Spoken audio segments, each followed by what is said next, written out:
जय हिंद साथियों, स्वागत है एक बार फिर से आपका अपना परिवार एफएमएससी ग्रुप डिस्कस में। दोस्तों, हर रोज की भांति फिर से उपस्थित हो चुके हैं आप सभी के बीच में इस होमवर्क सीरीज को लेकर के।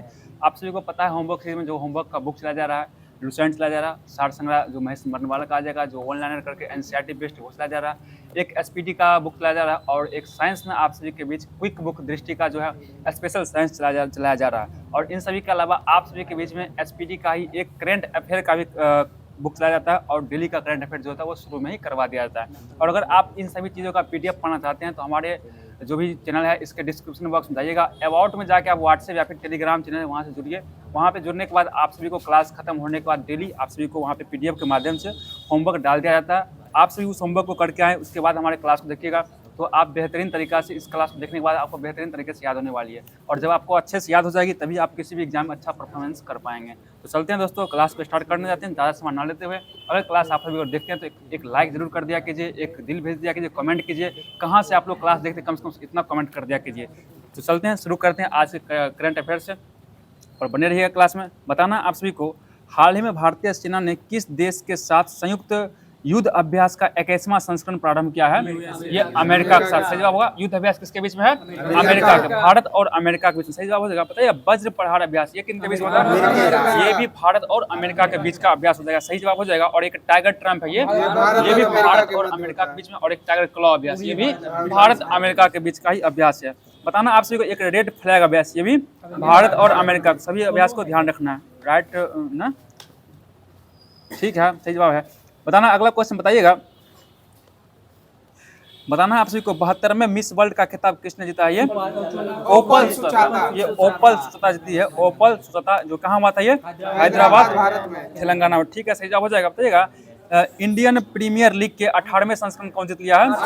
ये आरसीबी जीता। और ये कितना बार जीता है? एक बार जीता है अपना जीवन भर में, मतलब 18 साल में एक बार ही जीता है।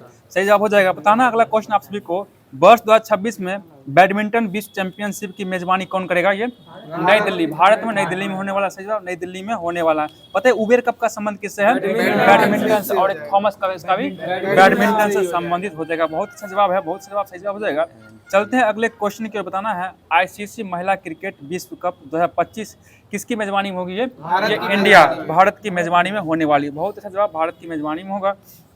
बताइएगा अगला क्वेश्चन। बताना है आप सभी को, राष्ट्रीय रामसर स्थल सूची में शामिल नवीनतम खींचर और मेनार ये कहाँ है? ये राजस्थान का हो जाएगा। बताइए टोटल रामसर साइट का संख्या 91 हो चुका है। बहुत अच्छा जवाब है, 91 हो चुका है। अगला क्वेश्चन बताना है आप सभी को, हाल ही में किस देश के प्रधानमंत्री लॉरेंस वोग राजनयिक संबंधों की 60वीं वर्षगांठ के अवसर पर 3 दिवसीय दौरे पर भारत आए हैं? ये सिंगापुर को। लॉरेंस वोग कहाँ के हैं? सिंगापुर के प्रधानमंत्री हो जाएंगे। सही जवाब है, सिंगापुर। बताएगा सर्वाधिक एफडीआई भारत को कहाँ से प्राप्त होता है? सिंगापुर से ही प्राप्त होता है। सही जवाब, सिंगापुर हो जाएगा। बहुत अच्छा जवाब है। बताना अगला क्वेश्चन, फ्रेंच ओपन 2025 का खिताब कौन सा है? ये कार्लोस अल्काराज, ये पुरुष में जीता है। बताना महिला में कौन जीती है? Coco Gauff. देखिए फ्रेंच को देखिए संबंध खोज को कैसे लगता है, और दोनों इसको जीतने वाले कौन से नाम से? देखिए एक है कार्लोस अल्काराज और एक महिला में कोको गॉफ हो जाएगा। याद रखिए, तो कोको गॉफ और कार्लोस अल्काराज हो जाएंगे। सही जवाब हो जाएगा। बताना आप सभी को, बताइएगा 16वें वित्त आयोग जो है ना, 16वें वित्त आयोग में अंशकालीन सदस्य किसे नियुक्त किया गया? ये ठीक है, टी रविशंकर को नियुक्त किया गया। और 16वां वित्त आयोग भी है कौन? अरविंद पनगड़िया हो जाएंगे। और 15वें क्रम पे कौन थे? एनके सिंह हो जाएंगे। बहुत अच्छा जवाब, बहुत ही अच्छा जवाब, शानदार जवाब है आप सभी का। चलते हैं अगले क्वेश्चन की ओर। बताना है आईसीसी हॉल ऑफ फेम में शामिल होने वाले 11वें भारतीय क्रिकेटर, ये MS धोनी, महेंद्र सिंह धोनी हो जाएंगे। बहुत अच्छा जवाब, MS धोनी है। अगला क्वेश्चन बताना है, हाल ही में वित्त मंत्रालय के व्यय विभाग में महालेखा नियंत्रक का पदभार किसने ग्रहण किया है? महालेखा का ये है कल्याणी को है। ठीक है, TCA कल्याणी, TCA कल्याणी हो जाएंगे। TCA कल्याणी सही जवाब हो जाएगा। बताना अगला क्वेश्चन बताइएगा, बताइए CAG क्या होता है? इसका चर्चा संविधान के किस अनुच्छेद में किया गया?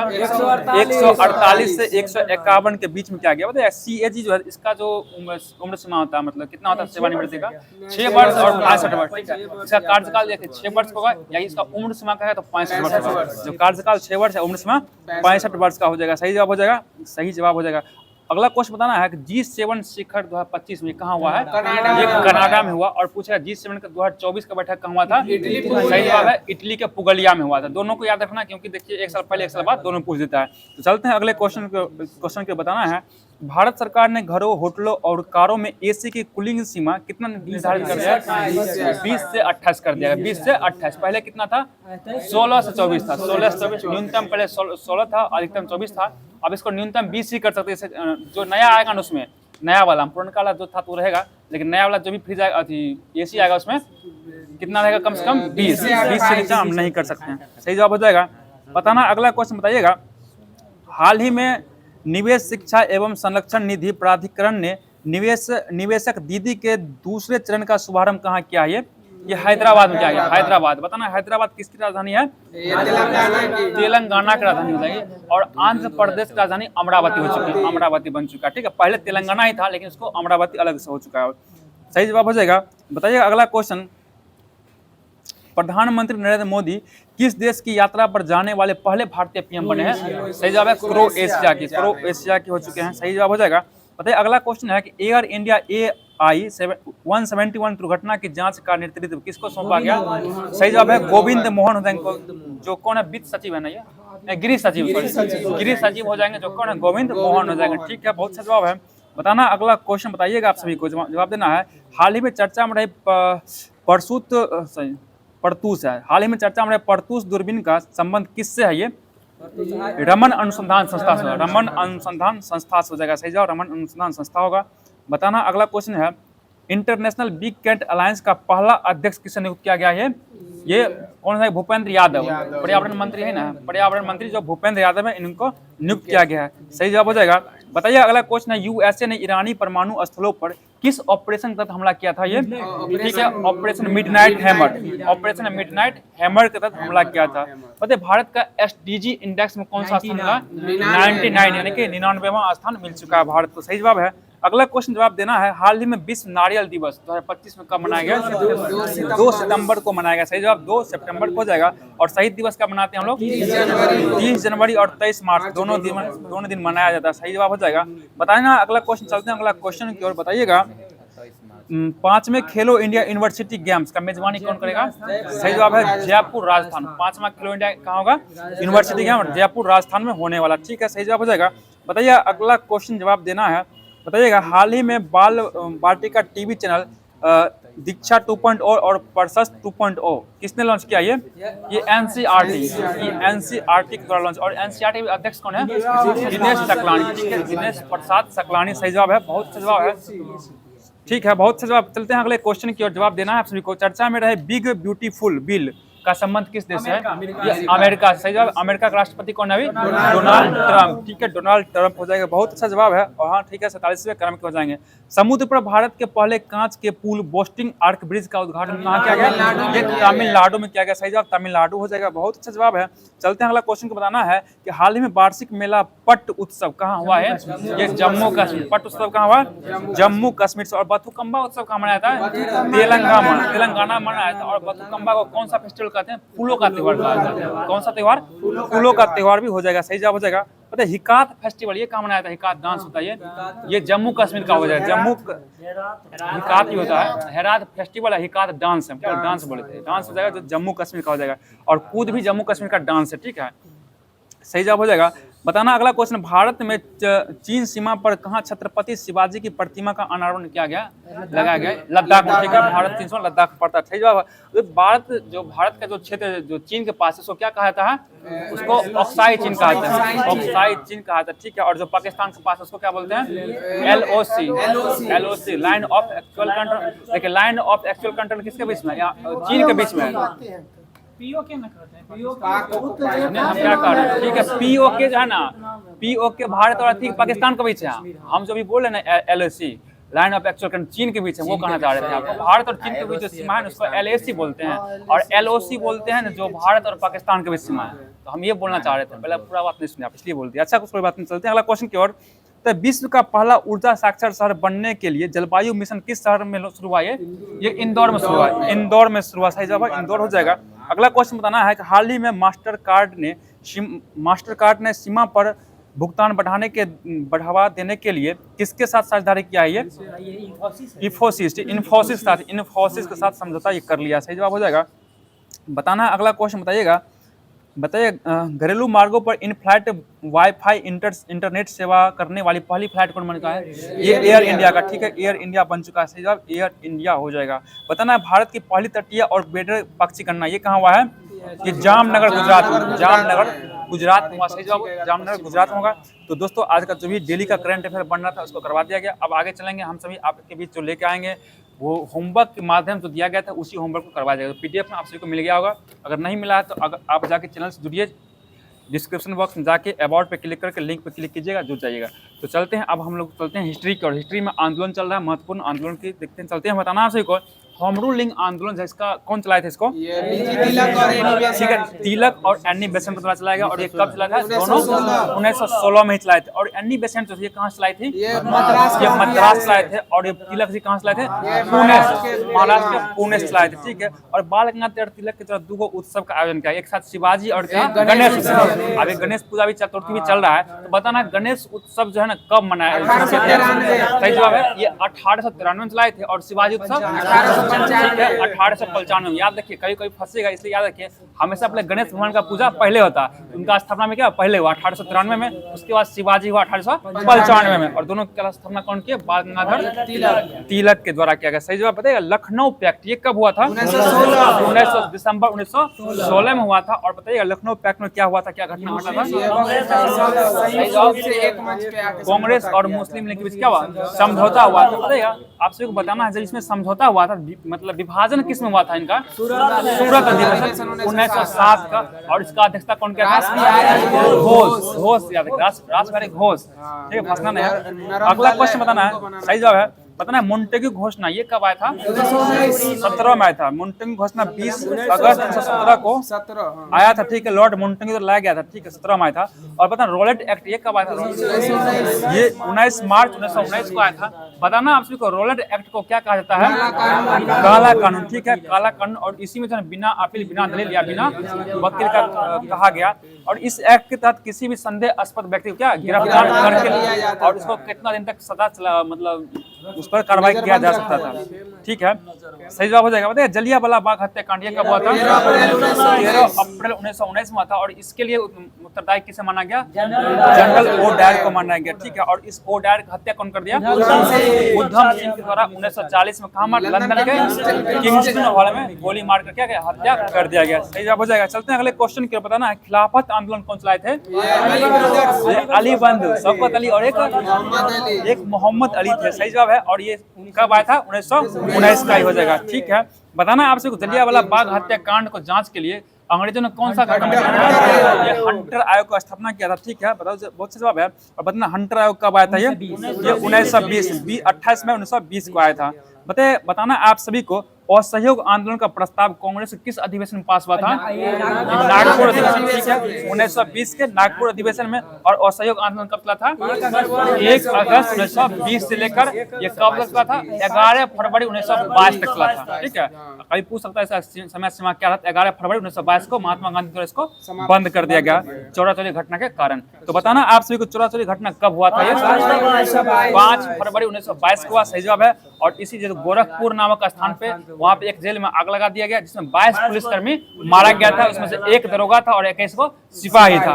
तो चलते हैं अगला क्वेश्चन। बताना है स्वराज पार्टी के संस्थापक कौन हो जाएंगे? चित्तरंजन दास और मोतीलाल नेहरू हो जाएंगे। जो कि इसका स्थापना कब किया गया? 1923 में। 1 जनवरी 1923 को स्वराज पार्टी का स्थापना किया गया। बहुत अच्छा जवाब है आप सभी का। अगला क्वेश्चन बताना है हिंदुस्तान रिपब्लिक एसोसिएशन इसका स्थापना कब हुआ था?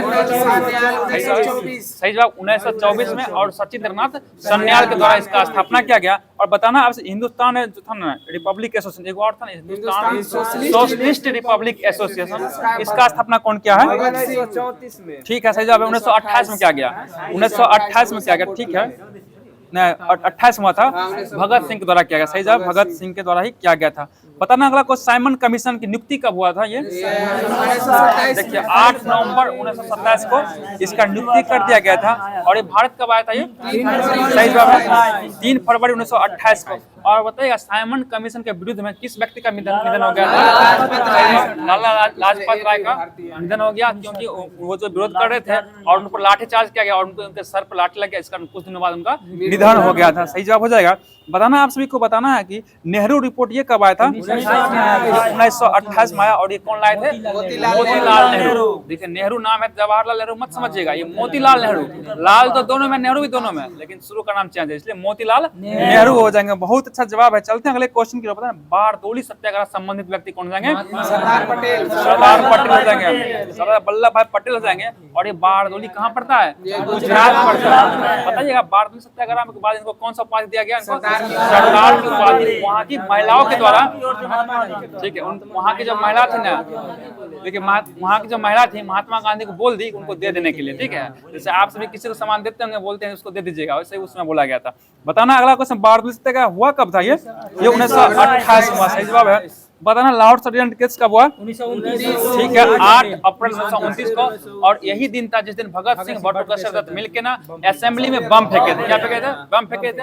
और वो बम कहाँ पे फेंके थे? खाली बेंच पे फेंके थे, खाली बेंच पे। और वो खाली बेंच पे फेंके थे और उनको एक पर्चा फेंके थे और उस पर्चा में लिखा गया था, मेरा उद्देश्य किसी का जान लेना नहीं बल्कि भारत तक अपनी आवाज पहुंचाना है। ये लिखा गया था। सही जवाब हो जाएगा। बताना अगला को स्वाधीनता दिवस की घोषणा कब हुआ था? ये 2 जनवरी 1930 को घोषणा कर दिया गया था। और इस स्वतंत्रता दिवस की घोषणा किया था कितने तारीख को स्वतंत्रता मनाने की घोषणा की? ठीक है, 26 जनवरी 1930 से क्या हुआ? इसका स्वतंत्रता दिवस मनाने की घोषणा किया गया था। डेट मतलब फिक्स किया गया 26 जनवरी को। और इसी कारण से है कि 26 जनवरी को हम लोग गणतंत्र दिवस मनाते हैं, इसी को याद करने के लिए। ठीक है, सही जवाब होगा। बताइए सविनय अवज्ञा आंदोलन का शुरुआत कब हुआ था? सही जवाब है 1930, 6 अप्रैल 1930। देखिए, और नमक सत्याग्रह कब शुरू हुआ? 12 मार्च 1930। सही जवाब है 12 मार्च 1930 से 5 मार्च 1930, सॉरी 5 अप्रैल। ठीक है, देखिए कहीं आप लोग पढ़ते हैं 6 अप्रैल, लेकिन यहाँ पे क्लियर कर दिया है कि 12 मार्च 1930 से 5 अप्रैल 1930 तक नमक सत्याग्रह चला। और उसके कल होके 6 अप्रैल को सविनय अवज्ञा आंदोलन का शुरुआत कर दिया गया। सही जवाब हो जाएगा। बहुत अच्छा जवाब है। पता है प्रथम गोलमेज सम्मेलन ये कब हुआ था? 12 नवंबर। सही जवाब है 12 नवंबर 1930 को हुआ था। और बताना इसमें प्रधानमंत्री कौन था इंग्लैंड का? Ramsay MacDonald. और ये तीनों गोलमेज सम्मेलन में यही था। ठीक है, सही जवाब है। पता है गांधी इरविन समझौता ये कब हुआ था? 4 या 5 मार्च, दोनों याद रखिए, 4 या 5 मार्च 1931 को किया गया था। और पता है गांधी इरविन समझौता के तहत गांधी जी ने किस आंदोलन को रोक दिया कुछ दिन के लिए? सविनय अवज्ञा आंदोलन को स्थगित कर दिए थे। सही जवाब हो जाएगा। और दोबारा ये कब शुरू कर दिए थे? 3 जनवरी 1932 को। 3 जनवरी 1932 को ये दोबारा स्टार्ट कर दिया, क्योंकि द्वितीय गोलमेज सम्मेलन असफल हो गया था। ठीक है, बताना अगला क्वेश्चन, द्वितीय गोलमेज सम्मेलन हुआ कब था? ये 7 सितंबर। सही जवाब 7 सितंबर 1931 हुआ था। ठीक है, बताइए कम्युनल अवार्ड ये कब हुआ? घोषणा किया। ठीक है, इसी को सांप्रदायिक पंचायत कहा था। ये 16 अगस्त 1932 को घोषणा किया गया, रैमजे मैकडोनाल्ड के द्वारा घोषणा किया गया। बताइएगा इसके खिलाफ में महात्मा गांधी जो भूख हड़ताल कर दिए थे, इसका कौन सा पैक्ट हुआ था? पूना पैक्ट हुआ था। पूना पैक्ट कब हुआ था? ये 24 सितंबर 1932 को। बताना आपसे पूना पैक्ट किस जगह पे हुआ था ये बताइएगा आप लोग? यरबदा जेल। क्योंकि देखिए उस समय जो गांधी जी ना बंद थे, उस समय वो बंद थे, नहीं गांधी जी बंद थे, गांधी जी यरबदा जेल में बंद थे। और तब वो जो वहाँ बुलाया गया उनको, भीमराव अम्बेडकर आए थे वहाँ पे। और 24 सितंबर को हुआ था, 24 सितंबर 1932 को। ठीक है, चलते हैं अगला क्वेश्चन। बताना है जब ये पूना पैक्ट हुआ था, इसके बाद जो है कि वहाँ दलितों के लिए जो पृथक सीट था कितना था? और कितना? 71 था पहले। ठीक है, और 71 से बढ़ा कितना कर दिया गया?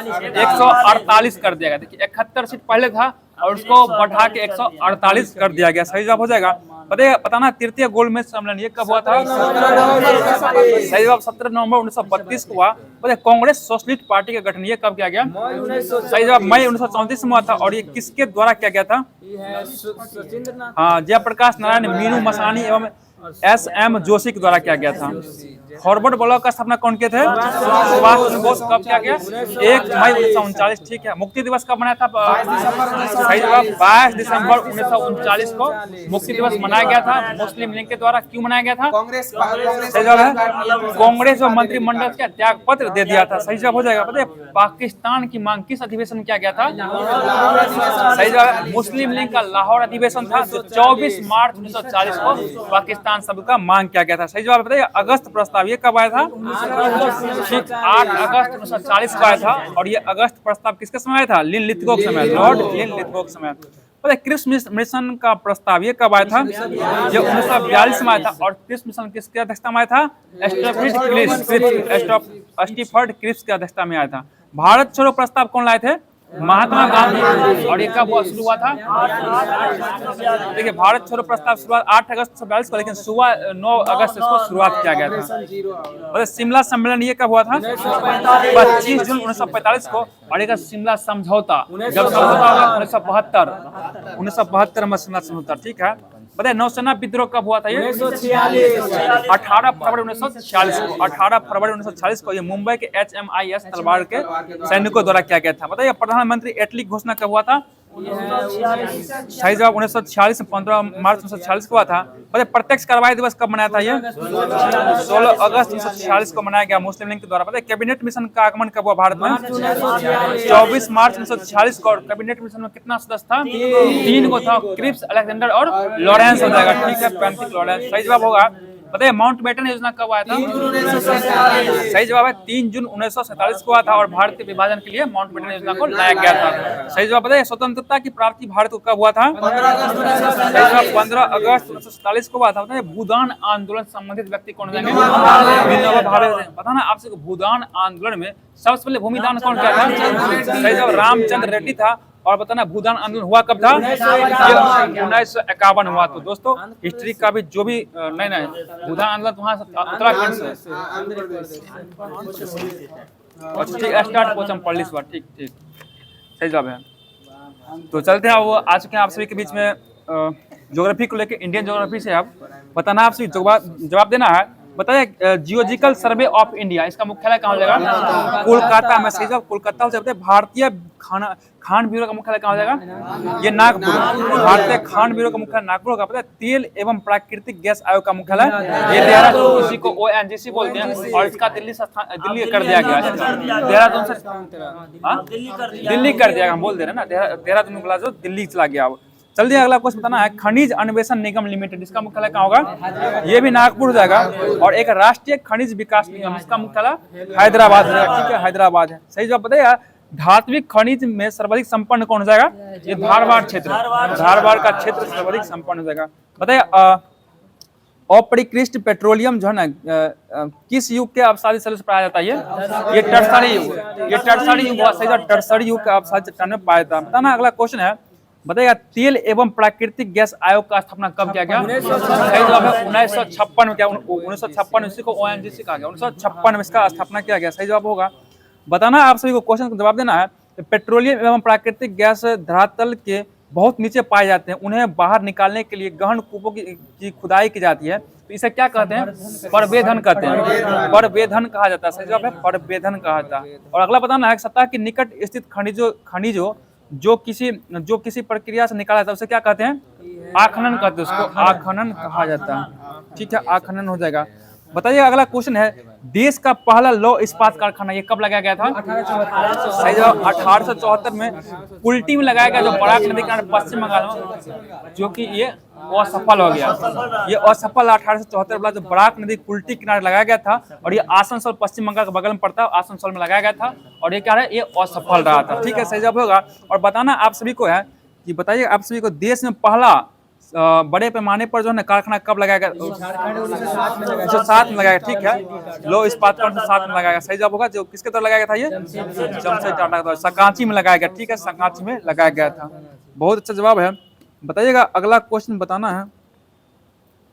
देखिए इसके बाद इसका कुल्टी और इसके बाद इसको बंगाल आयरन बक्स इसका नाम कर दिया गया था, चेंज करके बंगाल सरकार अपना अधीन कर लिया था, ठीक है, सही जवाब हो जाएगा। बताइएगा कि भारत का इस्पात पुरुष किसे कहा जाता है? ये जमशेद जी रानी को, जमशेद जी रानी अभी उनको टाटा बोलते हैं, ठीक है।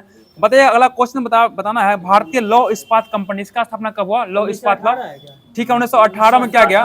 और ये इसका स्थापना कहाँ पे किया गया था? पश्चिम बंगाल के दामोदर नदी घाटी के हरिपुरा में किया गया, हरिपुरा में किया गया था। और बताना इसमें से उत्पादन कब शुरू किया गया? 1922 में, ठीक है, 1922 में शुरू किया गया। सही जवाब हो जाएगा। बताए Mysore iron and steel works इसका स्थापना कब हुआ? सही जवाब हुआ 1923 में किया गया। ये मैसूर में किया गया। और बताना इसका नाम जो फिर चेंज करके क्या कर दिया गया, ठीक है, Visvesvaraya iron and steel company limited कर दिया गया। सही जवाब हो जाएगा। बताना स्टील कॉर्पोरेशन ऑफ बंगाल, इसका स्थापना कब किया गया? सही जवाब 1937 के बर्नपुर पश्चिम बंगाल में किया गया है। सही जवाब हो जाएगा। बहुत अच्छा जवाब है। बताना इसमें जो है ना, इसमें इसे जो है ना भारतीय लौह इस्पात कंपनी में कब मिला दिया गया? इसको 53 में, ठीक है, 1953 में मिला दिया गया। पता है भिलाई इस्पात संयंत्र, इसका स्थापना कब किया गया? ये 1955 में किया गया। और किसके सहयोग से लगाया गया? ठीक है, सोवियत संघ रूस के सहयोग से लगाया गया और छत्तीसगढ़ में ये पड़ता है। ठीक है, पता है हिंदुस्तान लिमिटेड राउरकेला जो है ये किसके सहयोग से लगाया गया? ये जर्मनी के सहयोग से लगाया गया। और इसका स्थापना कब किया गया? 1959 में किया गया। सही जवाब 1959। और ये ओडिशा में पड़ता है। और एक और है कि दुर्गापुर, इसका स्थापना कब किया गया? इसका 1956 में। और ये ब्रिटेन के सहयोग से लगाया गया और ये पश्चिम बंगाल में पड़ता है। और इसका उत्पादन 1962 से प्रारंभ हुआ था। द्वितीय पंचवर्षीय योजना में किस पर बल दिया गया था? उद्योग पर, ठीक है, उद्योग को बल दिया गया। बहुत सारा उद्योग को बल दिया गया था। बताना बोकारो स्टील प्लांट, इसका स्थापना कब हुआ? ये 1964 में हुआ था। और ये था तृतीय पंचवर्षीय योजना में। और ये झारखंड में लगाया गया था। और उस समय था ना बिहार में ही पड़ता था, लेकिन अब ये झारखंड चला गया। अब ये झारखंड चला गया। ठीक है, अब बताना बोकारो स्टील प्लांट किसके सहयोग से लगाया गया था? ये रूस के सहयोग से लगाया गया। मतलब सलेम इस्पात संयंत्र कहाँ पड़ता है? ये तमिलनाडु में पड़ता है। और विशाखापट्टनम, ये विशाखापट्टनम आंध्र प्रदेश स्टेट बताना आप सभी को। पता है विजयनगर इस्पात संयंत्र किस राज्य में पड़ता है? ये कर्नाटक में पड़ता है। कर्नाटक पड़ता है, जो बेलारी जिला में पड़ता है ये। सही जवाब हो जाएगा। बताइएगा सेल का स्थापना कब किया गया? सही जवाब 1973 में किया गया। और कितने पूंजी के साथ किया गया था इसका? 2000 करोड़, 2000 करोड़ का। इसको स्टील अथॉरिटी ऑफ इंडिया बोलते हैं सेल को। इसका स्थापना 1973 में 24 जनवरी के साथ किया गया। ठीक है, सही जवाब हो जाएगा। बताइएगा भारत जो है ना, बताइएगा आप सभी को किस इस्पात के उत्पादन भारत स्थान विश्व में प्रथम है? स्पंज आयरन, स्पंज आयरन हो जाएगा। ठीक है, स्पंज आयरन। बताइएगा कि स्टील उत्पादन भारत का स्थान कितना है? टोटल चौथा हो जाएगा। और वहीं पे स्पंज स्टील इसमें प्रथम स्थान रखता है। सही जवाब प्रथम स्थान हो जाएगा। बताइए भारत का पहला तटवर्ती इस्पात कारखाना कहाँ लगाया गया था? ये विशाखापट्टनम आंध्र प्रदेश में नहीं लगाया गया। सही जवाब हो जाएगा। बताइएगा भारत में एल्युमिनियम का पहला कारखाना कब लगाया गया था? सही जवाब 1937 में पश्चिम बंगाल में भी आसनसोल के पास में लगाया गया था, जो कि जेके नगर में स्थापित किया गया। जेके नगर जो आसनसोल के पास पड़ता है। ठीक है, सही जवाब हो जाएगा। बताइए अगला क्वेश्चन है हिंदुस्तान एल्युमिनियम कॉर्पोरेशन लिमिटेड यानी हिंडाल्को का स्थापना कब हुआ था? 1958 हुआ। और ये हिंडाल्को का मुख्यालय कहाँ, मतलब मुख्य कहाँ है? ये रेणुकूट उत्तर प्रदेश पड़ता है। रेणुकूट उत्तर प्रदेश नामक स्थान पर इसको लगाया गया था। बताइए मद्रास एल्युमिनियम कंपनी तमिलनाडु के किस स्थान पर है? ये मेट्टूर पे है। मेट्टूर हो जाएगा। ठीक है, बताइए बाल्को का स्थापना किसके सहयोग से हुआ था? रूस। बाल्को हुआ रूस का सहयोग। ठीक है, बहुत अच्छा जवाब है। और बाल्को का प्रमुख केंद्र कहाँ हो जाएगा? कोरबा एवं कोयना। कोरबा एवं कोयना, ठीक है, जो छत्तीसगढ़ में पड़ता है।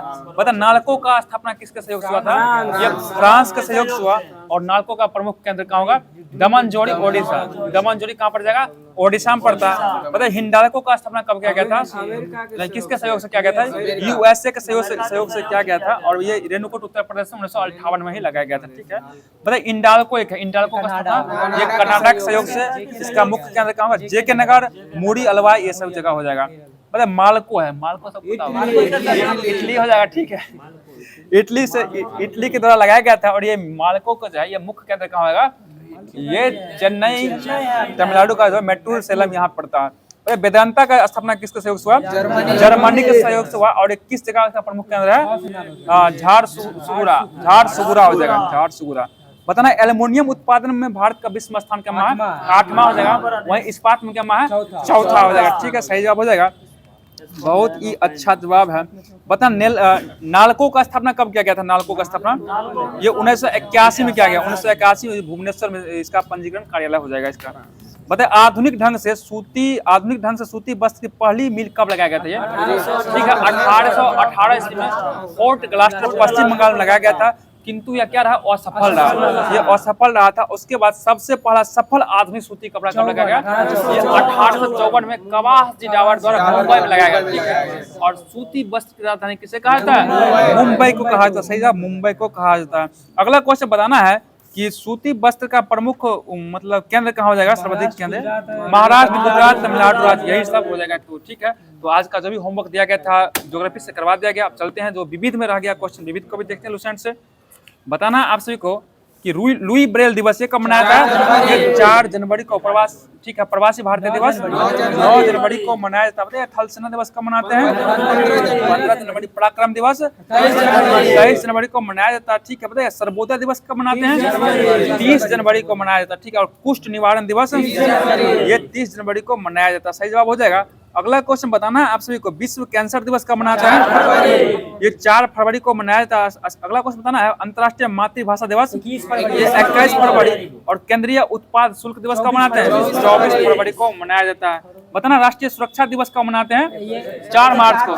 4 मार्च को, तारीख नहीं, 4 मार्च को, ठीक है। तारीख बहुत आता है, हर एक महीना तारीख आता है।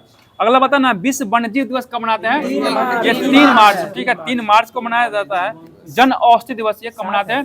ये 7 मार्च, 7 मार्च को मनाया जाता है। बताइए अंतर्राष्ट्रीय महिला दिवस ये 8 मार्च हो जाएगा। बताइए के और सुरक्षा बल की स्थापना दिवस 10 मार्च ये 10 मार्च को मनाया जाता है, ठीक है। बताइए आयुध निर्माण दिवस कब मनाते हैं?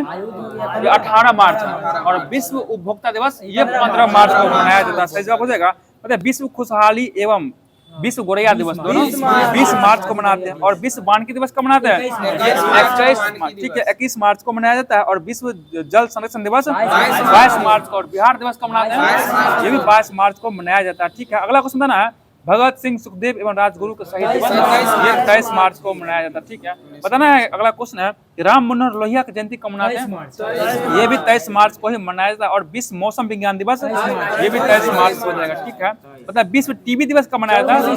24 मार्च को हो जाएगा। अगला क्वेश्चन है, बांग्लादेश का राष्ट्रीय दिवस ये 26 मार्च को। और बताना विश्व थिएटर यानी रंगमंच दिवस 27 मार्च, ठीक है, 27 मार्च को। गणेश शंकर विद्यार्थी का बलिदान दिवस ये 25 मार्च को हो जाएगा। बताइएगा विश्व ऑटिज्म चेतना दिवस कब मनाते हैं? 2 अप्रैल। विश्व ऑटिज्म चेतना दिवस 2 अप्रैल को मनाते हैं। और विश्व स्वास्थ्य दिवस कब मनाते हैं? ये 7 अप्रैल को मनाया जाता है। सही जवाब हो जाएगा। बताइएगा अम्बेडकर जयंती कब मनाते हैं? 14 अप्रैल को मनाते हैं, ठीक है। और 1851 उनका जन्म हुआ था। बताइए विश्व वैमानिकी एवं ब्रह्मांड की दिवस ये 14 अप्रैल को ही मनाते हैं। और विश्व हेमोफिलिया दिवस 17 अप्रैल को मनाया जाता है। और विश्व विरासत दिवस कब मनाते हैं? ये 18 अप्रैल को मनाते हैं। विश्व पृथ्वी दिवस 22 अप्रैल को मनाते हैं।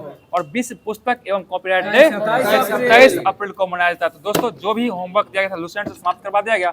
अब चलते हैं सार संग्रह के माध्यम से जो होमवर्क दिया गया था एनसीईआरटी बेस्ड, इसको देख लेते हैं। और आज अच्छा टॉपिक चल रहा है, कौन सा चल रहा है? न्यायपालिका चल रहा है, सर्वोच्च न्यायालय चल रहा है। पता है उच्चतम न्यायालय के अधिकार क्षेत्र को बढ़ाने का अधिकार किसके पास है? ठीक है, संसद के पास जाएगा, ठीक है, संसद हो जाएगा। बताइए भारत में सर्वोच्च न्यायालय का स्थापना कब किया गया था? सही जवाब 28 जनवरी 1950 को किया गया था। बहुत से जवाब है। बताइए भारत के सर्वोच्च न्यायालय के कार्यवाहक मुख्य न्यायाधीश की नियुक्ति कौन कर सकते हैं? ये राष्ट्रपति के द्वारा किया जाता है। सही जवाब राष्ट्रपति हो जाएंगे। बताना सर्वोच्च न्यायालय में मुख्य न्यायाधीश सहित कुल कितना न्यायाधीश है? 34 हो जाएगा, ठीक है, 34 एगो मुख्य न्यायाधीश है, ठीक है, 33 को अन्य न्यायाधीश हो जाएंगे। सही जवाब है। बताना अगला क्वेश्चन है कि उच्चतम न्यायालय के न्यायाधीश के वेतन का निर्धारण कौन करता है? ये संसद के द्वारा किया जाता है, कितना वेतन मिलेगा। और ये कहाँ से किया जाता है? संचित निधि से वेतन को दिया जाता है। सही जवाब हो जाएगा। और बताना संचित निधि से धन निकालने के लिए कौन सा अनुदान पास करना पड़ता है? लेखानुदान। लेखानुदान बिल पास करना पड़ेगा तभी पैसा निकलता है। अगला क्वेश्चन बताइएगा, आकस्मिक निधि से राष्ट्रपति धन निकालते हैं, ठीक है, संचित निधि से राष्ट्रपति धन निकालते हैं। अगला क्वेश्चन बताना है सर्वोच्च न्यायालय के न्यायाधीश को नियुक्ति कौन करते हैं? ये राष्ट्रपति के द्वारा ही किया जाता है। सही जवाब है राष्ट्रपति हो जाएंगे। अगला बताइएगा उच्चतम न्यायालय के न्यायाधीश किस प्रक्रिया के द्वारा हटाया जाते हैं? ये राष्ट्रपति के द्वारा, ठीक है, राष्ट्रपति के द्वारा संसद के अनुशंसा पर, राष्ट्रपति के अनुशंसा पर, ठीक है, बहुत अच्छा जवाब है। बताना अगला क्वेश्चन है, बताइएगा कि सर्वोच्च न्यायालय के न्यायाधीश की सेवानिवृत्ति का उम्र क्या होगा? 65 वर्ष हो जाएगा। सही जवाब है। बताइएगा भारतीय संविधान का कौन सा अनुच्छेद संवैधानिक विवाद में सर्वोच्च न्यायालय में अपीलीय क्षेत्राधिकार में से संबंधित है? ये 34 के 1, ठीक है, 134 का 1, अनुच्छेद 134 का 1 हो जाएगा। बहुत सा जवाब है। बताइएगा अगला क्वेश्चन बताना है आप सभी को कि उच्चतम न्यायालय में संविधान के निर्वाचन से संबंधित मामलों में की सुनवाई करने के लिए न्यायाधीशों की संख्या कम से कम कितनी होनी चाहिए? 5 होना चाहिए। सही जवाब है। बताइएगा सर्वोच्च न्यायालय की चर्चा किस भाग में है? भाग 5 में, भाग 5 में। और अनुच्छेद 124 से 147, अनुच्छेद 124 से 147 के बीच में। बताइए किस अनुच्छेद में कहा गया सर्वोच्च न्यायालय की स्थापना एवं गठन की बात? अनुच्छेद 124 में कहा गया, ठीक है, अच्छा जवाब है। बताइएगा कि किस अनुच्छेद के अंतर्गत कार्यकारी मुख्य न्यायाधीश की नियुक्ति की जाती है? अनुच्छेद 126 तहत। और पूछे तदर्थ न्यायाधीश नियुक्ति अनुच्छेद 127 तहत। सही जवाब हो जाएगा। बताइएगा किस अनुच्छेद के अंतर्गत सेवानिवृत्ति न्यायाधीश को भी सर्वोच्च न्यायालय की बैठक में उपस्थित होने के लिए बुलाया जा सकता है? ठीक है, अनुच्छेद 128। देखिए यही सब क्वेश्चन पूछता है किस अनुच्छेद के द्वारा जो है ना जो सेवानिवृत्ति यानी कि जो जिनका रिटायर हो चुके हैं उनको भी बुलाया जा सकता है विषम परिस्थिति में, तो अनुच्छेद 128 के तहत बुलाया जाता है। पता है सुप्रीम कोर्ट एक अभिलेख न्यायालय होगा किस अनुच्छेद 129 के तहत कहा गया? सही जवाब हो जाएगा। बताइएगा परामर्श, सुप्रीम कोर्ट राष्ट्रपति को परामर्श देगा किस अनुच्छेद 143 के तहत देता है? सही जवाब हो जाएगा। बताइएगा उच्चतम न्यायालय का स्थान जो है ना निर्धारित करने की मुख्य न्यायाधीश की शक्ति है किसमें है? ये अनुच्छेद 130 में होगा, अनुच्छेद 130 में है। और बताइएगा किस अनुच्छेद में जो है ना अपील के लिए उच्चतम न्यायालय की विशेष अनुमति का प्रावधान है? अनुच्छेद 136। अनुच्छेद 136 में कहा गया। ठीक है, बहुत ही अच्छा जवाब है। चलते हैं, बताइए तो हो चुका है जो भी महत्वपूर्ण प्रश्न बनना था करवा दिया गया। और बताना नदी के चलते नदी की तरह ना विश्व में नदी है। बता दीर्घ काल में किसी जलधारा की उत्पत्ति व विकास को किस रूप में परिभाषित करते हैं? ये अपवाह तंत्र के रूप में परिभाषित किया जाता है। बताना विश्व की सबसे लंबी नदी कौन हो जाएगा? नील नदी होगा। ठीक है, नील नदी हो जाएगा। सही जवाब हो जाएगा। और बताना आपसे नील नदी का उद्गम स्थल कहाँ हो जाएगा? विक्टोरिया झील। ठीक है, अफ्रीका महाद्वीप में विक्टोरिया झील से निकलती है। और बता नील नदी की लंबाई कितना हो जाएगा? 6650 किलोमीटर हो जाएगा। सही जवाब बताइए आसमान बांध किस नदी पर है? नील नदी पर ही हो जाएगा। सही जवाब है नील नदी पर ही हो जाएगा। बहुत अच्छा जवाब है। बताएगा अपवाह क्षेत्र की दृष्टि से विश्व की सबसे बड़ी नदी कौन है? ये अमेजन यानी कि क्षेत्रफल जिसको बोलते हैं। क्षेत्रफल में सबसे बड़ा नदी कौन है? यानी चौड़ी नदी अमेजन नदी हो जाएगा, जो कहाँ पड़ता है? दक्षिण अमेरिका में। ठीक है, बताइए विश्व का सबसे बड़ा डेल्टा कहाँ बनता है? सुंदरबन, जो गंगा ब्रह्मपुत्र द्वारा बनाया जाता है। ठीक है, गंगा और ब्रह्मपुत्र नदी से बनता है। बताइए वह कौन सा नदी है जो 5 यूरोपीय देशों की राजधानी से गुजरती है? डैन्यूब नदी। डैन्यूब नदी जो है 5 यूरोपीय देश के राजधानी से होकर गुजरती है। सही जवाब हो जाएगा। बताइएगा कौन सी नदी जो है ना मकर रेखा को 2 बार काटती है? लिम्पोपो नदी। मकर रेखा को 2 बार लिम्पोपो नदी काटती है। सही जवाब होगा। और माही नदी किसको काटती है? कर्क रेखा को। कर्क रेखा को 2 बार माही नदी काटती है। सही जवाब हो जाएगा। बहुत अच्छा जवाब है। बताना अगला क्वेश्चन है वोल्गा नदी जो है कहाँ गिरती है? कैस्पियन सागर। कैस्पियन सागर में गिरता है। सही जवाब हो जाएगा। अगला क्वेश्चन बताना है स्विट्जरलैंड, जर्मनी तथा नीदरलैंड से प्रवाहित होने वाली कौन सी नदी है जो भ्रंश घाटी में बहती है? राइन नदी। ठीक है, राइन नदी भ्रंश घाटी में बहता है। अगला क्वेश्चन है कि वह देश जो अड़िया अपवाह का उदाहरण है वो क्या कहलाता है? वो श्रीलंका देश होगा। ठीक है, श्रीलंका है। बताना अगला क्वेश्चन है सर और आमू दरिया नामक नदी कहाँ किस सागर में गिरती है? ये अरल सागर में। अरल सागर में जाकर गिरती है। ठीक है, अरल सागर होगा। तो डेल्टा का निर्माण किस स्थान पर होता है? छिछले समुद्र में। ये छिछले समुद्र में हो जाएगा। और इटली की गंगा किसे कहते हैं? पूर्व नदी को कहा जाता है। पता ना अमेजन जो दूसरी सबसे लंबी नदी पड़ती है इसका टोटल लंबाई कितना होगा? 6400 किलोमीटर। ठीक है, 6400 किलोमीटर का लंबाई हो जाएगा। बहुत अच्छा जवाब है। अगला क्वेश्चन बताना, जवाब देना है। बताइएगा विश्व का सबसे बड़ा नदी तंत्र किसका हो जाएगा? ये मिसिसिपी नदी तंत्र पूछे हैं। मिसिसिपी हो जाएगा, जो क्या पड़ता है? मिसौरी भी इसको बोला जाता है। ये उत्तरी अमेरिका का नदी हो जाएगी। ठीक है, और बताइएगा कि पक्षीपाद डेल्टा कौन बनाती है? यही मिसिसिपी नदी। यही मिसिसिपी नदी जो है पक्षीपाद डेल्टा का निर्माण करता है। सही जवाब हो जाएगा। अगला क्वेश्चन बताना है संयुक्त राज्य अमेरिका एवं मेक्सिको के बीच कौन सी नदी सीमा लगाती है? ये लगाती है रियो ग्रांडे। रियो ग्रांडे नदी सीमा बनाती है। बहुत अच्छा जवाब है। बताना आप सभी को जवाब देना ग्रैंड कैनियन एवं हुबर बांध ये किस नदी पर है? ये कोलोराडो नदी। ठीक है, कोलोराडो नदी के बीच में हो जाएगा। और बताना चीन एवं रूस के बीच कौन नदी सीमा लगाता है? अमरूद। याद रखिए, अमरूद। समझे? अमरूद याद रखिएगा। अमूर नदी हो जाएगा। अमूर नदी लगाती है सीमा। सही जवाब हो जाएगा। बताना अगला क्वेश्चन, जवाब देना है, फटाफट जवाब दीजिएगा। दक्षिण पूर्व एशिया की सबसे लंबी नदी कौन हो जाएगी? मेकांग नदी। मेकांग नदी हो जाएगा। सही जवाब बताइए। यूरोप की सबसे लंबी नदी कौन हो जाएगा? वोल्गा नदी। और वोल्गा नदी कहाँ अपना चल के आती है? कैस्पियन सागर। कैस्पियन सागर। सही जवाब हो जाएगा। बताइए तेल नदी के नाम से कौन प्रसिद्ध है? नाइजर नदी।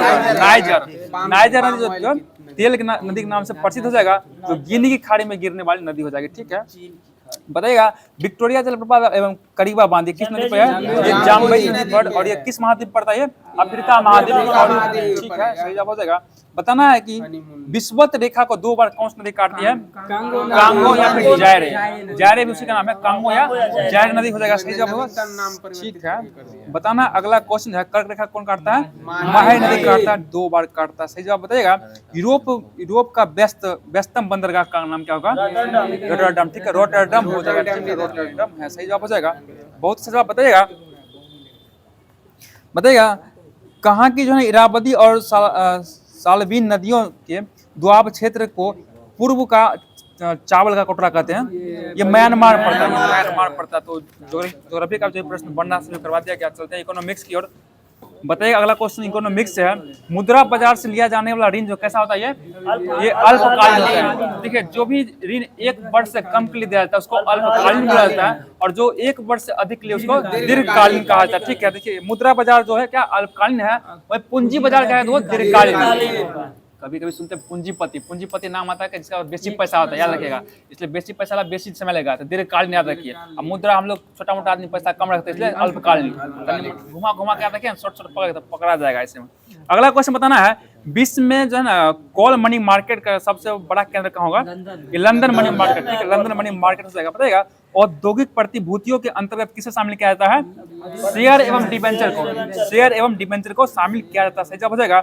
बता सर्वप्रथम किस एक्सचेंज ने विदेशी मुद्रा का वायद कारोबार किया था, शुरू किया था? ठीक है, राष्ट्रीय स्टॉक एक्सचेंज। ठीक है, राष्ट्रीय स्टॉक एक्सचेंज का स्थापना कब हुआ था? 2008 में। 2008 में इसका स्थापना। वही कुछ देर पहले पूछे थे क्वेश्चन आपसे। पूंजी बाजार से प्राप्त ऋण कितनी अवधि की होती है? ये 1 वर्ष से अधिक यानी दीर्घकालीन होती है, इसको दीर्घकालीन बोल सकते हैं। बताइए अगला क्वेश्चन बताना है, वे प्रतिभूतियां जिनकी परिपक्व अवधि 365 दिन से अधिक होता है वो क्या कहलाता है? बॉन्ड कहलाता है, वो बॉन्ड कहलाता है। सही जवाब हो जाएगा। बताइए अगला क्वेश्चन है, प्रारंभिक सार्वजनिक प्रस्ताव के माध्यम से विश्व में सर्वाधिक पूंजी जुटाने वाली कंपनी कौन सी हो जाएगी? ये सऊदी आरामको कंपनी हो जाएगी। ठीक है, बताइए बुल एंड बियर शब्द का संबंध किससे है?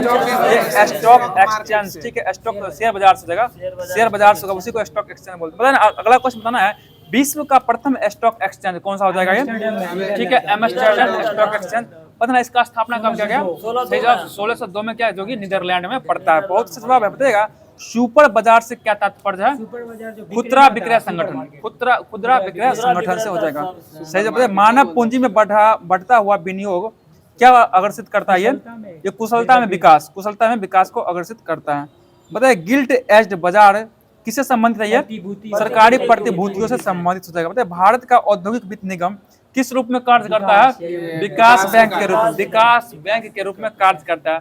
बताइए बाजार अर्थव्यवस्था का प्रबल समर्थक किसने किया था? ये ठीक है, एडम स्मिथ होगा, रिकॉर्डो जेके गलब्रेथ, ये भी हो जाएगा। ठीक है, बताइए बाजार एक आर्थिक प्रकृति है, यह किस और रुझान करता है? ये उपभोक्ता बाल की ओर ये रुझान करता है। ठीक है, सही जवाब है। बताइए कोई बाजार क्रेता बाजार कब कहलाता है? ये देखिए जब मांग है ना पूर्ति अधिक होगा, जब मांग से पूर्ति अधिक हो, मतलब जितना हमको जरूरी है उससे मिल रहा है, समझ रहे बात, इसको बोलते हैं मांग से पूर्ति अधिक हो। बहुत अच्छा जवाब है। अगला क्वेश्चन बताना है आप सभी को, किसी अर्थव्यवस्था में यदि बाजार की दर को घटाया जाता है तो इसका क्या प्रभाव पड़ेगा? ये अर्थव्यवस्था और निवेश बढ़ेगा। निवेश क्या होगा? बढ़ जाएगा, फटाफट निवेश बढ़ाने लगेगा। आप लोग ब्याज घटेगा, तखनी तुरंत लोन लीजिएगा तुरंत बिजनेस खोल दीजिएगा। समझे बात। चलते हैं अगला क्वेश्चन बताना है, कंपनी के डिबेंचर धारक किसे कहा जाता है? लेनदार। जो लेनदार था उसी को डिबेंचर कहा जाता है। सही जवाब डिबेंचर धारक कहते हैं। बताइए भारत में विनिवेश आयोग के प्रथम अध्यक्ष कौन थे? जीवी रामकृष्णन से। जीवी रामकृष्णन, दोनों भगवान है, राम और कृष्ण, दोनों का नाम एक में ही लगा दिया गया। मतलब ऐसे लोग जो द्वितीय बाजार की अपेक्षा प्राथमिक बाजार में निवेश करना पसंद करते हैं उसे क्या कहते हैं? उसको एस्टैग कहते हैं। सही जवाब हो जाएगा। बताइएगा देखिए एक होता है स्टैगफ्लेशन, होता है एक स्क्यूफ्लेशन। जब बाजार में मंदी के साथ साथ मुद्रास्फीति होता है ना तो उसको स्क्यूफ्लेशन कहते हैं, और जो मुद्रास्फीति के साथ एक मुद्रा का एक और होता है ना अपस्फीति, सब उसको स्टैगफ्लेशन कहते हैं। वही बात है। चलते हैं अगला क्वेश्चन को बताना आप सभी को, मुद्रा बाजार का नियमन व नियंत्रण कौन करता है?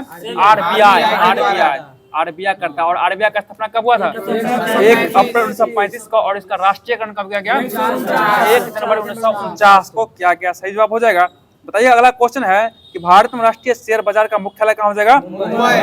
मुंबई हो जाएगा। ठीक है, बताइए S&P 500 किससे संबंधित है? ये बड़ी कंपनियों के स्टॉक सूचक से हो जाएगा। बताइए सेबी का मुख्यालय कहाँ पड़ता है? मुंबई हो जाएगा। सही जवाब बताइए BSE जो है ना ग्रीनेक्स कितने कंपनियों का सम्मिलित है इसमें? इसमें 25 कंपनी सम्मिलित हो जाएगा। सही जवाब 25 कंपनी का सम्मेलन है इसमें। बहुत से जवाब तो जो भी NCERT से होमवर्क दिया गया सभी करवा दिया गया। अब चल रहे हैं आपसे के बीच में साइंस का बुक लेकर आए जो साइंस में आपसे होमवर्क दिया गया था। तो साइंस में फिजिक्स की ओर चल रहे हैं। बताइएगा खाना बनाने वाले बर्तन की पेंदी में किसका लेप लगाया जाता है? ये तांबा का तांबे का पॉलिश कर दिया जाता है। क्यों किया जाता है? क्योंकि तांबा उष्मा का सुचालक होता है, ठीक है, और ये अच्छे तरीके से उष्मा को पूरे फैलाने का काम करता है, इसी वजह से इसको तांबा का लेप चढ़ाया जाता है। सही जवाब हो जाएगा। बताना अगला क्वेश्चन है उष्मा स्थानांतरण की ऐसी विधि जिसमें पदार्थ के कण एक स्थान से दूसरे स्थान की ओर गति करते हैं उसे क्या कहते हैं? उसको संवहन करते हैं, उसको संवहन कहा जाता है, ठीक है, संवहन कहा जाता है। बताना द्रव तथा गैस के अणु एक स्थान से दूसरे स्थान की ओर गति करने के लिए क्या होते हैं? ये स्वतंत्र होते हैं, ये स्वतंत्र होते हैं। सही जवाब हो जाएगा। बताइए संवहन कितने प्रकार का होता है? 2 प्रकार का हो जाएगा। कौन कौन था? ये प्राकृतिक संवहन और एक होता है कौन सा? ये प्रणोदित संवहन, प्रणोदित संवहन हो जाएगा। सही जवाब हो जाएगा। बताइए समुद्र की अपेक्षा स्थल अधिक गर्म हो जाता है, किसका उदाहरण है ये संवहन का ही उदाहरण हो जाएगा, ठीक है।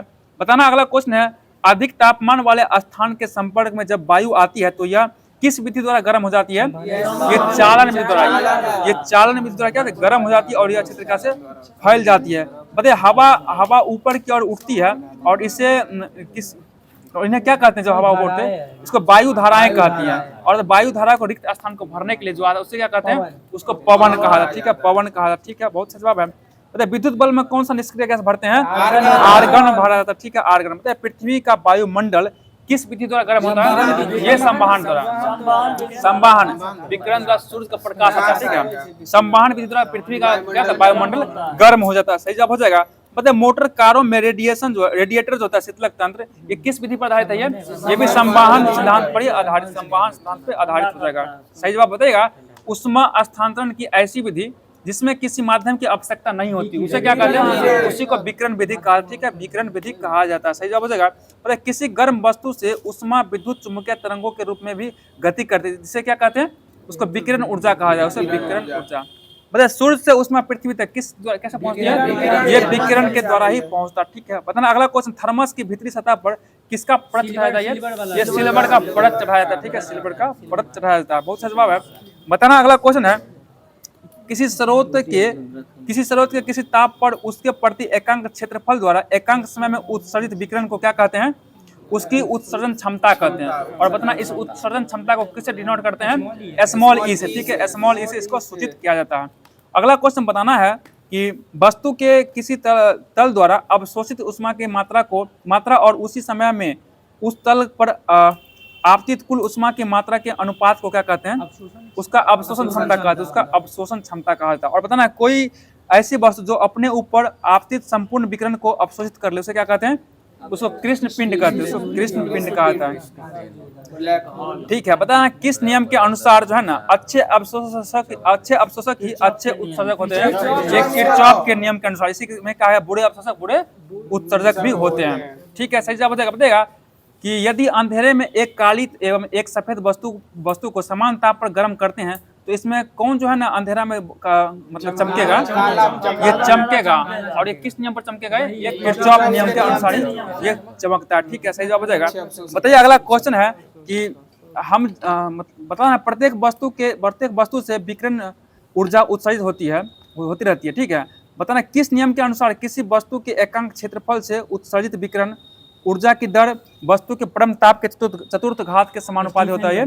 ये स्टीफन का नियम हो जाएगा, ठीक है, स्टीफन का नियम हो जाएगा। बहुत अच्छा जवाब है। बताइए किस नियम के अनुसार जो है ना किसी वस्तु के ठंडे होने की दर वस्तु के ताप और परिवेश के ताप के बीच अंतर के समानुपाती होती है, ठीक है, न्यूटन का शीतलन का नियम। ये न्यूटन के शीतलन का नियम हो जाएगा। सही जवाब हो जाएगा न्यूटन का शीतलक नियम हो जाएगा। बताइए अगला क्वेश्चन बताना है यांत्रिक ऊर्जा और उष्मा में संबंध का अध्ययन क्या कहलाता है? ये उष्मागतिकी है, ये उष्मा, ठीक है, थर्मोडायनेमिक्स है, उसको उष्मागतिकी हिंदी में कहा जाता है, ठीक है। बहुत सही जवाब है। बताइए अगला क्वेश्चन है बताना आंतरिक जो ऊर्जा है ना केवल किस पर निर्भर करता है? निकाय की अवस्था पर निर्भर, निकाय की अवस्था पर निर्भर करता है। बहुत से बताएगा यह नियम कौन सा नियम यह बताता है कि यदि दो निकाय किसी तीसरे निकाय के साथ पृथक पृथक रूप से तापीय साम्य है तो वे परस्पर तापीय साम्य में ही होता है। ये किस नियम के अनुसार ये उष्मा गति का शून्य कोटि नियम, उष्मा कोटि का गति का शून्य कोटि के नियम हो जाएगा। बताइए कौन सा नियम कहता है किसी निकाय के किसी निकाय को दी गई उष्मा का कुछ अंश निकाय की आंतरिक ऊर्जा में वृद्धि करता है तथा शेष परिवेश पर कार्य करता है। किस नियम के अनुसार? उष्मा गति का प्रथम नियम है ये, उष्मा गति का प्रथम नियम हो जाएगा। और बताना उष्मा गति का प्रथम नियम वास्तव में किस नियम का ही मतलब भाग है ये ऊर्जा संरक्षण नियम, ये ऊर्जा संरक्षण नियम का ही भाग हो जाएगा। ठीक है, मतलब पीवी बराबर क्या होता है? NRT हो जाएगा। और पीवी क्या होता है? स्थिरांक हो जाएगा, स्थिरांक हो जाएगा। बताना है वह प्रक्रम जिसकी पूरी अवधि में निकाय का ताप स्थिर रहता है उसे क्या कहा जाता है? उसको समतापी प्रक्रम कहा जाता है, उसको समतापी प्रक्रम कहा जाता है। और बता निकाय पर वह परिवेश के बताइएगा निकाय व परिवेश के माध्यम उष्मा परिवहन ना हो तो उसे क्या कहते हैं? उसको रुद्धोष्म कहा जाता है। उष्मा का परिवहन नहीं होता उसको रुद्धोष्म कहा जाता है। ठीक है, बताना अगला क्वेश्चन, वायुमंडल में जब गैस ऊपर उठती है तो वह उठने किस प्रक्रम कारण वो फैल जाती है? ये रुद्धोष्म प्रक्रम कारण वो फैल जाता है। सही जवाब बताइए। ऐसा प्रक्रम जिसके तहत निकाय का आयतन स्थिर रहता है क्या कहलाता है? वो समआयतनिक कहता है, समआयतनिक प्रक्रम कहलाता है। तो फिजिक्स का भी जो होमवर्क दिया गया करवा दिया गया। चलते हैं बायोलॉजी की ओर। बताना बायोलॉजी में जवाब देना है। बताना है अगला क्वेश्चन है, बताइए कौन सी ग्रंथि जो है ना दोनों किडनी की ऊपरी सतह पर पाया जाता है, ऊपरी सिरे पर पाया जाता है? ये अधिवृक्क ग्रंथि, अधिवृक्क ग्रंथि पाया जाता है। बताइए अधिवृक्क ग्रंथि का रंग कैसा होता है? ठीक है, पीले रंग का होता है। और इसका आकार कैसा होता है? ये पिरामिडीय आकार, ठीक है, पिरामिड आकार का होता है। बताना है अगला क्वेश्चन, अधिवृक्क ग्रंथि कितने भाग होता है? दो भाग होता है। दोनों कौन कौन हो जाएगा? एक कॉर्टेक्स एक मेडुला होता है। ठीक है, ठीक है, कॉर्टेक्स और मेडुला हो जाएगा। सही जवाब। ऊपर वाला बाहर वाला को क्या बोलते हैं? कॉर्टेक्स। और अंदर वाला को मेडुला कहा जाता है। सही जवाब हो जाएगा, मेडुला कहा जाता है। बताइए अगला क्वेश्चन है, कॉर्टेक्स जो कुछ हार्मोन स्रावित होता है। बताना है कि कौन सा हार्मोन जो है ना रक्त दाब को विनियमित करके शरीर को शक्ति और को प्रभावित करता है? ये एल्डोस्टेरोन हार्मोन, एल्डोस्टेरोन हार्मोन हो जाएगा। और बताना कौन सा हार्मोन जो है ना कौन सा हार्मोन जो है एस्टेरॉयड हार्मोन होते हैं? ये एंड्रोजन हार्मोन एस्टेरॉयड हार्मोन होता है। और बताइए पुरुष विशेषताओं तथा प्रजनन के लिए जिम्मेदार हार्मोन कौन हो जाएगा? यही एंड्रोजन हार्मोन, एंड्रोजन हार्मोन हो जाएगा। ठीक है, बताइए अधिवृक्क ग्रंथि का आंतरिक भाग क्या होता है? मेडुला हो जाएगा। ठीक है, मेडुला हो जाएगा। ठीक है, बताइए आपातकालीन हार्मोन किसे कहा जाता है? एड्रिलिन हार्मोन को कहा जाता है, आपातकालीन हार्मोन कहा जाता है। ठीक है, सही जवाब हो जाएगा। बताना लड़ो और उड़ो हार्मोन ये किसे कहते हैं? यही एड्रिलिन हार्मोन को ही कहा जाता है। ठीक है, एड्रिलिन हार्मोन। बताइए रक्तचाप कम होने पर रोगी को कौन सा दवा क्या दिया जाता है? ये एड्रिनल दिया जाता है ताकि क्या था उसको मैनेज कर सके। सही जवाब हो जाएगा। अगला क्वेश्चन होता है महिलाओं में पुरुष जैसा लक्षण आता है उसे क्या कहा जाता है? विरिलिज्म कहा जाता है उसको। विरिली देखिए पुरुष लक्षण आने का मतलब उसको जो दाढ़ी मूछ जो आ जाता है स्तन, ठीक है, बहुत सारा उसको क्या कहते हैं? विरिलिज्म कहा जाता है। ठीक है, और महिला में जो ये विरिलिज्म का होता है ये किस हार्मोन को बढ़ने से होता है? ये एंड्रोजन हार्मोन। ठीक है, एंड्रोजन हार्मोन का अतिस्रावन से क्या होता है? पुरुष वाला लक्षण आ जाता है। सही जवाब हो जाएगा। और बताना जब पुरुषों में जब महिला का लक्षण आता है उसे क्या कहते हैं? ठीक है, गायनेको, फिर सुनिएगा, गायनेकोमास्टिया कहते हैं, गायनेकोमास्टिया कहा जाता है। और बताना है इसमें जो महिला में किस हार्मोन को बढ़ने से बीमारी होता है? ठीक है, एस्ट्रोजन हार्मोन। ठीक है, इसमें क्या होता है? पुरुष में एस्ट्रोजन हार्मोन जब बढ़ेगा तो गायनेकोमास्टिया नामक बीमारी होता है जो महिला का लक्षण हो जाएगा। इसमें क्या होता है? तीखी आवाज, दूध ग्रंथि का विकास। ठीक है, सही जवाब हो जाएगा। अगला क्वेश्चन ध्यान दीजिए, बताइए किस ग्रंथि को आत्मा का स्थान कहा जाता है? ये पिनियल ग्रंथि को। और तीसरी आंख का अवशेष ये पिनियल ग्रंथि को ही कहा जाता है। पता ना पिनियल ग्रंथि से कितना हार्मोन निकलता है? 3 गो हार्मोन निकलता है। ठीक है, एक मेलाटोनिन, एगो सेरोटोनिन, एगो एड्रिनोग्लोमेरुलोट्रोपिन, ये हो जाएगा। सही जवाब हो जाएगा। बताइए किसका मुख्य कार्य त्वचा वर्णक मेलानिन संश्लेषण को विनियमित करना है? ये मेलाटोनिन का हो जाएगा। ठीक है, मेलाटोनिन का ही काम हो जाएगा। बताइए कौन सा वर्णक होता है जो त्वचा, आंख, बाल तथा केंद्रीय तंत्रिका तंत्र आदि में पाया जाता है? ये मेलानिन पाया जाता है। ठीक है, मेलानिन ही पाया जाता है। सही जवाब हो जाएगा। बहुत अच्छा जवाब है। त्वचा का रंग जो होता है मेलानिन के कारण होता है। बताइए कौन सा एक जो है ना न्यूरोट्रांसमीटर हार्मोन है? ये सेरोटोनिन को न्यूरोट्रांसमीटर हार्मोन कहा जाता है। सही जवाब है। बताइएगा अगला क्वेश्चन है कि जैविक घड़ी जो है किसे कहा था जैविक घड़ी, ये किस ग्रंथि को कहते हैं? पिनियल ग्रंथि को कहते हैं। जैसे सोने जागने का उठने का समय, हाँ वही जैविक घड़ी कहा जाता है, इसको पिनियल ग्रंथि को कहा जाता है। ठीक है, बताना आप सभी को बताना है कि जन्म के समय थाइमस ग्रंथि का भार कितना होता है? 10 से 12 ग्राम का होता है, और 10 से 12, ठीक है। और इसका युवावस्था में कितना होता है? 20 से 30 ग्राम होता है, और वृद्धावस्था में 3 से 6 ग्राम। ठीक है, सही जवाब हो जाएगा। बहुत अच्छा जवाब है, बताइएगा। टी लिम्फोसाइट जो है ना, टी लिम्फोसाइट परीक्षण विद्यालय किसे कहा जाता है? किस ग्रंथि को कहते हैं? थाइमस ग्रंथि का, T for thymus, T lymphocyte का प्रशिक्षक विद्यालय ये थाइमस ग्रंथि को कहा जाता है। ठीक है, बताइएगा। थाइमस ग्रंथि एक अन्य हार्मोन का भी निकालता है, कौन सा हार्मोन हो जाएगा? वो थायमिन नामक हार्मोन, थायमिन नामक हार्मोन का स्रावन करता है। सही जवाब हो जाएगा।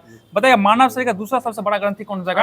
ये अग्नाशय हो जाएगा। और सबसे पहला कौन सा बड़ा? ये यकृत हो जाएगा। ठीक है, बोले अग्नाशय कैसा ग्रंथि है? ये मिश्रित ग्रंथि। सही जवाब, मिश्रित ग्रंथि हो जाएगा। ठीक है, बतन लैंगरहैंस द्वीप कहाँ पाया था? ये अग्नाशय का एक भाग हो जाएगा। सही जवाब बताइएगा। बताइए ग्लूकागोन का स्रावन कहाँ से होता है?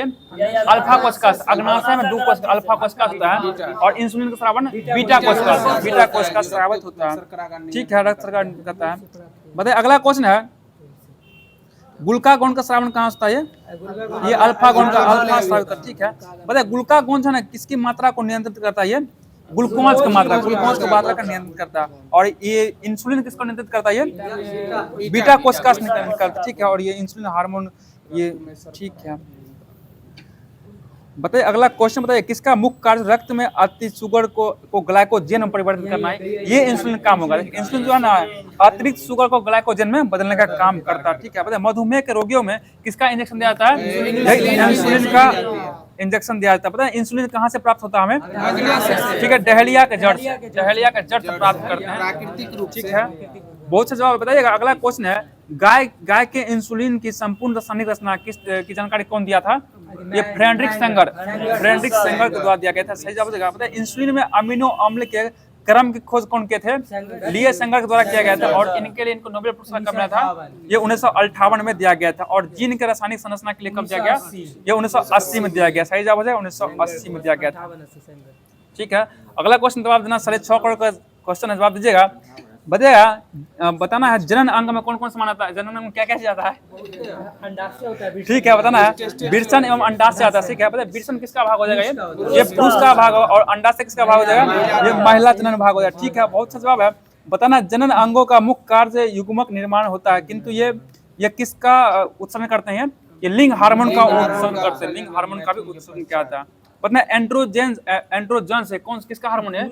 ये पुरुष हार्मोन हो जाएगा। ठीक है, ठीक है। और बताइएगा टेस्टोस्टेरोन हार्मोन कहाँ से निकलता है? ये पुरुष का हार्मोन हो जाएगा, पुरुष हार्मोन, टेस्टोस्टेरोन पुरुष हार्मोन हो जाएगा। ठीक है, बताइए अगला क्वेश्चन है, नर में उदर गुहा के बाहर वृषण कोष में कितना जोड़ा वृषण पाया जाता है? 2 जोड़ा, एक जोड़ा वृषण कोष पाया जाता है। ठीक है, सही जवाब हो जाएगा।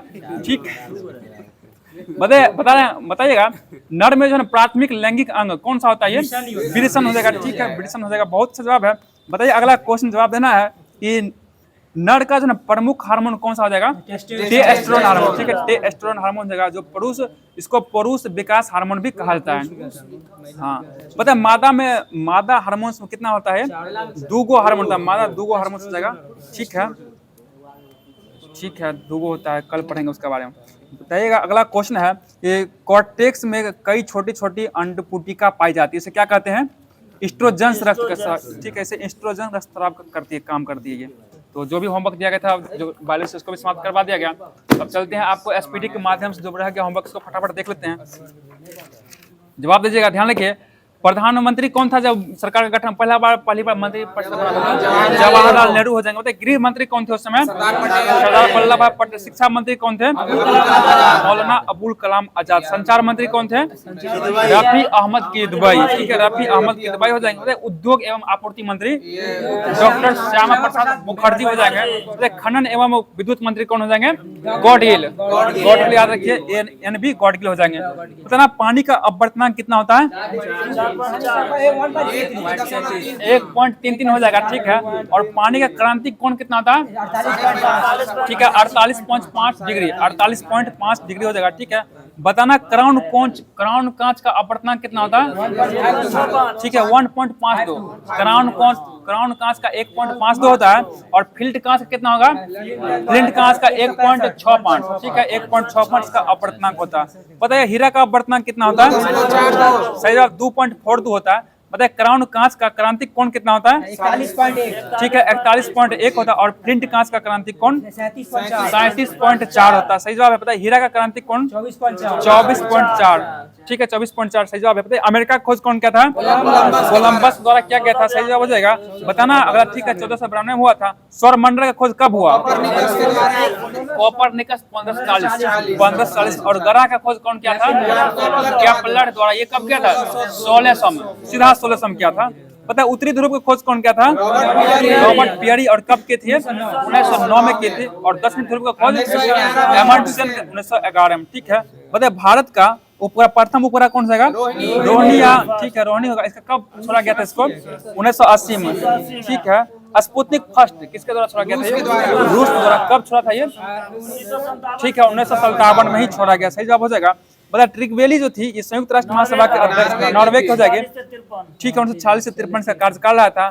बताना अगला क्वेश्चन, एंटोनिया गुटेरेस ये कहाँ हो जाएंगे? ये पुर्तगाल के थे, पुर्तगाल के हो जाएंगे। ये 2017 से बनी थी, हट गई अभी, दूसरा आ गई अब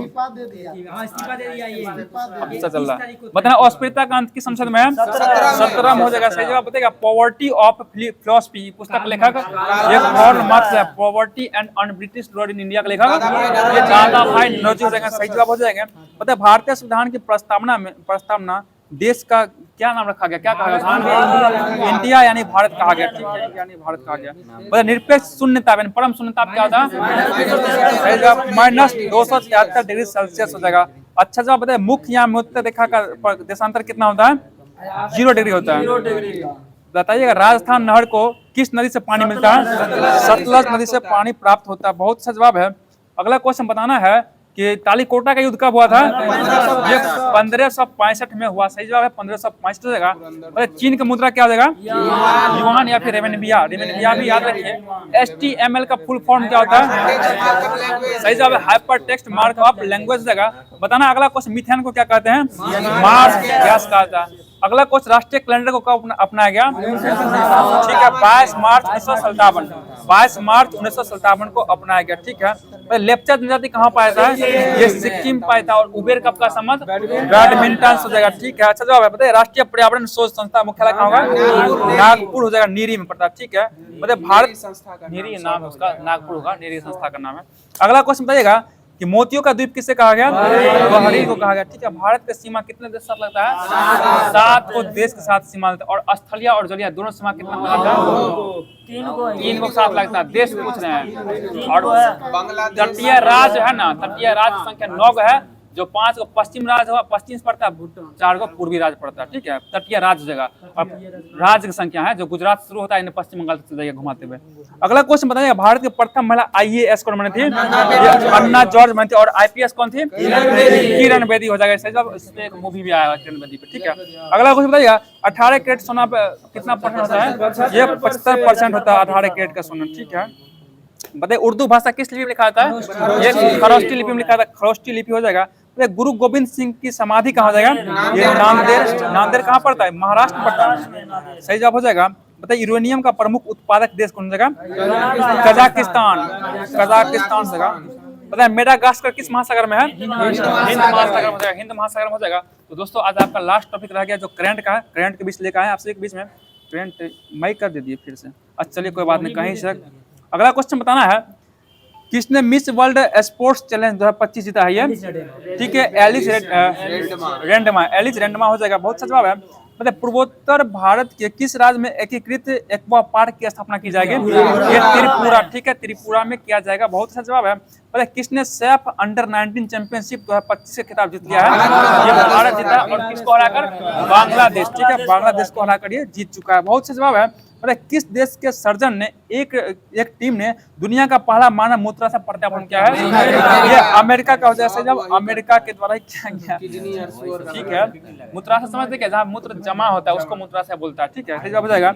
अगला क्वेश्चन बताना है, बताइए मानव मूत्राशय कितना होता है? एक होता है, और मूत्र मार्ग संख्या 2 होता है, और किडनी भी संख्या 2 होता है। उसी किडनी से मूत्र नली मार्ग बढ़ दिए, आज मूत्र मार्ग एक ही होता है, मूत्र नली संख्या। देखिए किडनी 2 होता है, और उसी किडनी से 2 पाइप निकलता है, उसको मूत्र नली बोला जाता है, और मूत्राशय में जाकर खुलता है, और मूत्राशय मूत्र संचित होता है, उसको मूत्र मार्ग द्वारा निकाल दिया जाता है। चलते हैं अगला क्वेश्चन। बताना है आप सभी को, किस राज्य सरकार ने 10वीं कक्षा के छात्रों के लिए रोबोटिक की पढ़ाई अनिवार्य किया था? 19-20 हो जाता है, 19-20 का फर्क था, बेसी नहीं था। अगला क्वेश्चन बताइएगा, आप सभी को जवाब देना है, ब्रिक्स ऊर्जा मंत्रियों की बैठक कहाँ आयोजित की गई है? सही जवाब ब्राजील में किया गया, ब्राजील में। अगला क्वेश्चन है, खेलो इंडिया बीच गेम 2025 का पहला संस्करण घोघला, ठीक है, घोघला बीच दमन हुआ था। इसका टॉप कौन रहा? मणिपुर टॉप में, ठीक है, मणिपुर में टॉप पे रहा। चलते हैं अगला क्वेश्चन, जवाब दीजिएगा, भारत सरकार ने समुद्री क्षेत्र में महिलाओं सशक्त बनाव के लिए कौन सा पहल शुरू किया? ये सागर में सम्मान पहल शुरू किया गया। सही जवाब बताइएगा कि किसने पहली बार इटालियन ओपन का खिताब जीता है? कार्लोस अल्कराज, ठीक है, ध्यान दीजिए, कार्लोस अल्कराज के द्वारा जीत लिया गया। बताइए भारत के सी फूड निर्यात में कितना % वृद्धि हुआ है? सही जवाब 17.81% है, 81% हो जाएगा। बताइए पर्यटन को बढ़ावा देने के लिए देने की दिशा में किस राज्य ने विस्टाडोम ट्रेन सेवा शुरू किया? ये यूपी के द्वारा किया है, यूपी के द्वारा। मत्स्य पालन क्षेत्र का भारत की अर्थव्यवस्था में कितना % योगदान है? 9% योगदान हो जाएगा। सही जवाब बताएगा, चिराउ लिली महोत्सव ये कहाँ मनाया था? मणिपुर में मनाया था। सही जवाब मणिपुर हो जाएगा। केंद्रीय गृह मंत्री अमित शाह ने कहा E0 FIR पर ये दिल्ली में शुरू किया गया। बहुत से जवाब दिल्ली में। बताना अगला क्वेश्चन है, माउंट लोबोटोबी लाकी ज्वालामुखी कहाँ पर? इंडोनेशिया में, ठीक है, इंडोनेशिया में। और देखिएगा इंडोनेशिया में बहुत सारा ज्वालामुखी फटा है, तो याद रखिएगा। अगला क्वेश्चन बताना आप सभी को, जब किस राज्य सरकार ने किसानों को सशक्त बनाने के लिए विकसित कृषि संकल्प अभियान शुरू किया है? ये त्रिपुरा के द्वारा, त्रिपुरा का बताना है। राष्ट्रीय कैडेट कोर यानी एनसीसी के अभियान दल ने किस पर्वत पर फतह किया? ये माउंट एवरेस्ट पर फतह किया। सही जवाब हो जाएगा। बताइए अगला क्वेश्चन बताना है, कहाँ के राष्ट्रपति ने टेक इट डाउन एक्ट पर हस्ताक्षर कर दिया है? ये अमेरिका के राष्ट्रपति हो जाएंगे। बहुत सा जवाब है। बताइए किस राज्य के मुख्यमंत्री ने इंदिरा सौर गिरी जाल शुरू किया है? ये जाल विकसित तेलंगाना के द्वारा किया गया। भगवान हनुमान जी का 16 फीट का ऊंची मूर्ति कहाँ लगाया गया? गुयाना में लगाया गया, ठीक है, गुयाना हो जाएगा। बताइए अगला को, सुप्रीम कोर्ट ने न्यायिक सेवा में नियुक्ति के लिए न्यूनतम जो है ना कितना वर्ष का वकालत किया है? ये ठीक है, न्यूनतम 3 वर्ष के लिए वकालत अनिवार्य कर दिया है, ठीक है, सही जवाब हो जाएगा। भारत का पहला पूर्ण साक्षर राज्य कौन बन गया? मिजोरम बन गया। दूसरा, तीसरा त्रिपुरा, ठीक है, पहला मिजोरम, दूसरा गोवा, तीसरा त्रिपुरा हो जाएगा। अगला क्वेश्चन है, किस भारतीय लेखिका ने लघु कथा समग्र हार्ट लैम्प के लिए 2025 का पुरस्कार? ये बानो मुश्ताक को दिया गया। सही है, बानो मुश्ताक हो जाएगा। अगला क्वेश्चन है, माउंट एवरेस्ट पर फतह करने वाली CISF की पहली महिला अधिकारी? गीता समोटा हो जाएगी। सही जवाब गीता समोटा है, अच्छा जवाब है। बताना अगला क्वेश्चन है, आई रिपोर्ट के अनुसार 2025 में सबसे अधिक तेल और गैस भंडार वाला देश कौन हो गया? ये वेनेजुएला, ठीक है, वेनेजुएला हो जाएगा। सही जवाब हो जाएगा। अगला क्वेश्चन बताना है, सुप्रीम कोर्ट बार एसोसिएशन का अध्यक्ष कौन बना है? ये विकास सिंह बना, ठीक है। अगला क्वेश्चन है, ध्रुवीय भवन और सागर भवन केंद्रों का उद्घाटन कहाँ हुआ? ये गोवा में हुआ, ठीक है, गोवा में हो चुका। सही जवाब है। अगला बताना है, कौन जो है ना 2025-26 सत्र के लिए एशियाई उत्पादकता संगठन बना है?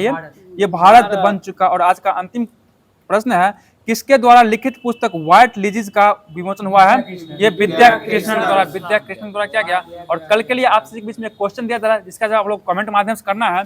ये डिवाइन लाइफ सोसाइटी की स्थापना किसके द्वारा और कब किया गया था? क्वेश्चन फिर सुनिएगा, डिवाइन लाइफ सोसाइटी की स्थापना किसके द्वारा और कब किया गया था? इसका जवाब आप लोग कमेंट माध्यम से कीजिएगा। क्लास कैसा लगा जरूर बताइएगा, और आप लोग कहाँ से क्लास देख रहे हैं कमेंट करने का प्रयास कीजिएगा।